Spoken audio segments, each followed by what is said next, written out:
Vietnam wasn't just a jungle war, it was a mechanical nightmare. From the muddy rice paddies of the Mekong Delta to the dusty hilltops of, the U.S. military deployed the most diverse collection of vehicles in history. They brought tanks designed to fight in Europe and forced them through dense bamboo. They built trucks that could swim and armored cars that could withstand. Some of these machines were engineering marvels that saved countless lives.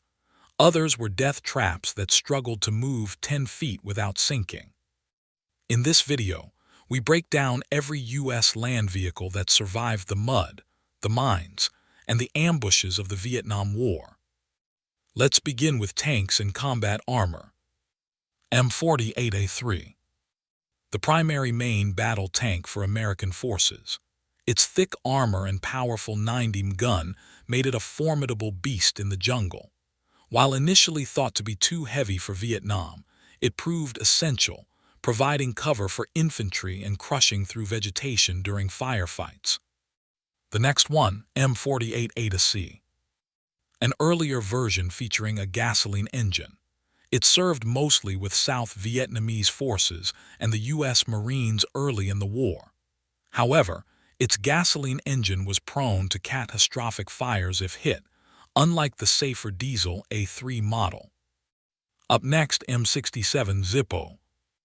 This terrifying machine replaced the main gun with a flamethrower.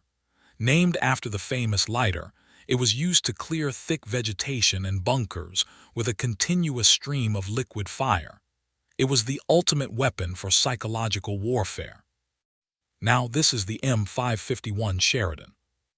An airborne light tank designed to be dropped from planes. It was fast and featured a massive 152mm gun launcher capable of firing missiles. However, crews hated its aluminum hull, which burned easily, and its complex electronics often failed in the humidity. The next one, M41 Walker Bulldog. A highly mobile light tank that was well liked by its crews.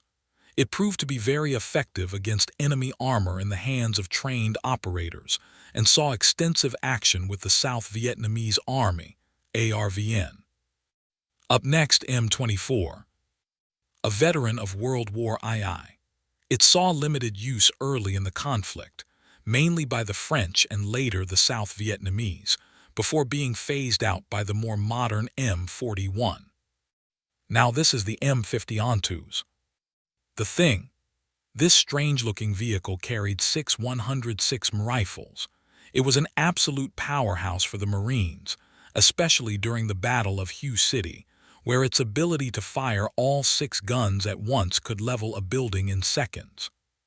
Finishing this section with the M56 Scorpion.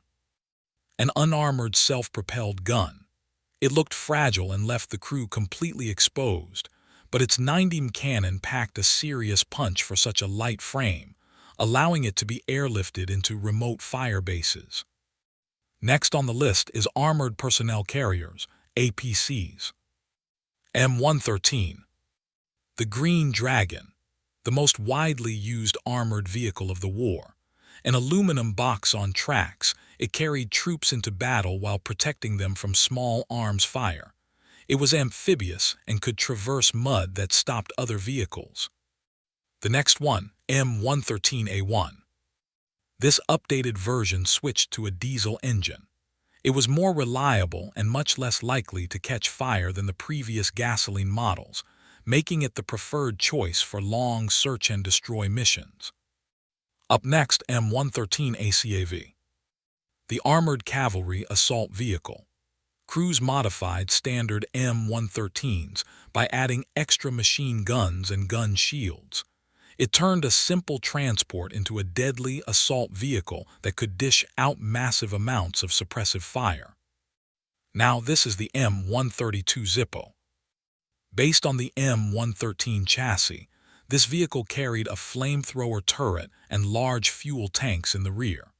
It provided mobile fire support to flush out hidden enemy units from thick brush and tunnel complexes. The next one, M106 Mortar Carrier. A heavy mortar carrier. It allowed crews to fire a 4.2-inch mortar directly from the safety of an armored hull through a large roof hatch, providing vital indirect fire support. Up next, M125 mortar carrier. Similar to the M106, but designed for the smaller 81 mortar. It provided quick and mobile support for infantry units on the move. Now this is the M577 command post.